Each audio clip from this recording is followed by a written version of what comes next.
On the second day of Christmas, my true love sent to me two turtle doves and a partridge in a pear tree.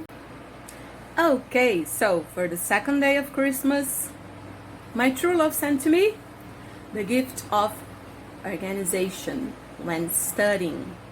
Plan your studying. Have a physical notebook. I have this one that I got from the school where I work, from Stanford Education. It can be any notebook, a big one, a small one. I always reuse notebooks. Yes, reuse, reduce, reuse, recycle, save the planet. Okay, and how are you going to organize your notebook? I don't have here my personal notebook for when I took the CPE test. But that's how I organize it, and that's how I advise all my students to do it. Divide your notebooks into sections. Grammar, with points of grammar that might be new to you, or you might not be so sure when you need to use it. Okay, you might still have doubts when you are going to use that in a structure.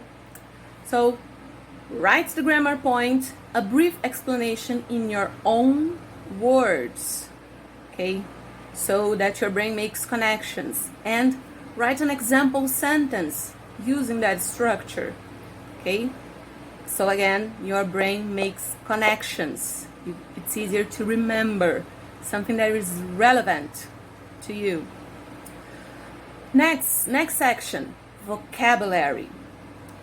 Anytime you come across a new piece of vocabulary, write it down, okay? Maybe you are an auditory student. That means you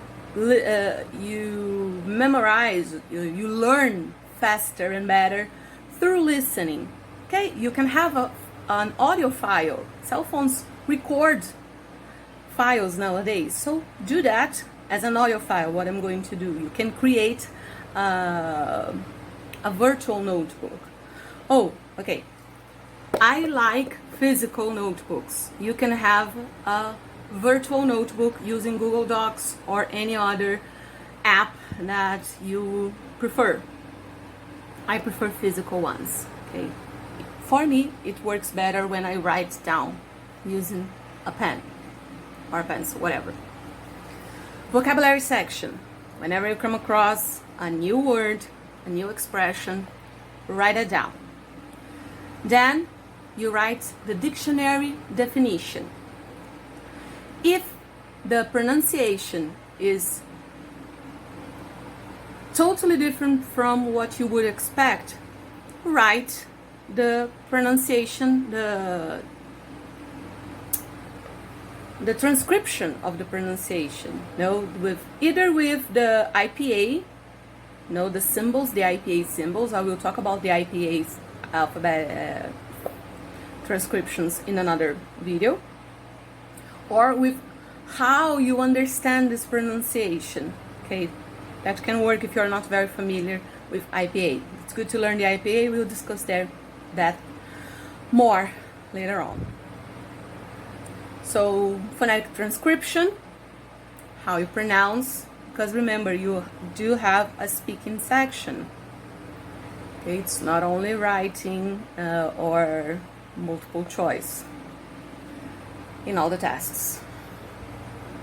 So, new piece of vocabulary, dictionary definition, phonetic transcription, dictionary example of a sentence, and then your example. Create a sentence that is relevant to you using that new word, that new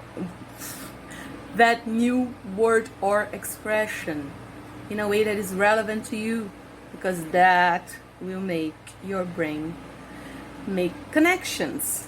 I'm repeating that because that is very important. The more your brain makes connections, the easier it is to remember something, okay? I'll talk more about that in another video also, okay? The explanation behind me stressing the importance of making neural connections. Yes, and very important, words do not exist alone.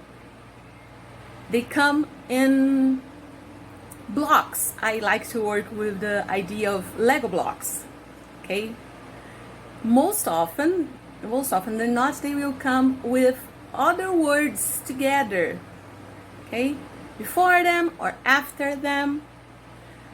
For example, homework. Do the homework.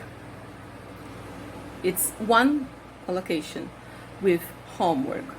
So register possible collocations or the most common collocations for that word or expression. So you learn and you remember the whole block. It's easier to remember whole blocks, whole chunks of language, and then use them to make new sentences than isolated words that will make no connections. Okay? I think it's important also to have a section dedicated to phrasal verbs. They usually are the Achilles heel of students. So the phrasal verb section will follow the same structure as the grammar and vocabulary. So definition and examples. Okay. Those for me are the basic sections of a good study notebook.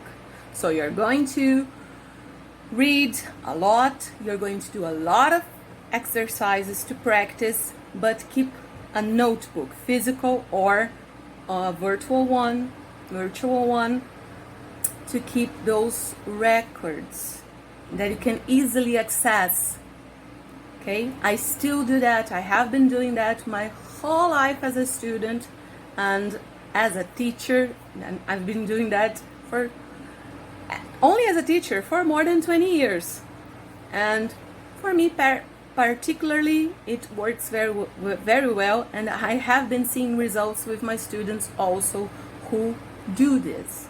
Okay, I even do that with some students. On some of my private students, we keep a Google Docs file with the words that appear during the class. We write that, okay, and I ask them to create sentences with the new vocabulary that arises.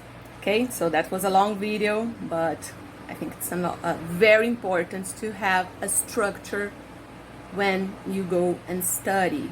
Okay, you need a purpose, an objective, and an order, or an organization.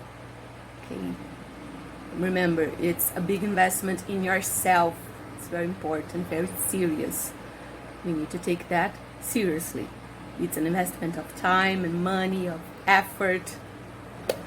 Well, that's that. That's the gift of knowledge of today.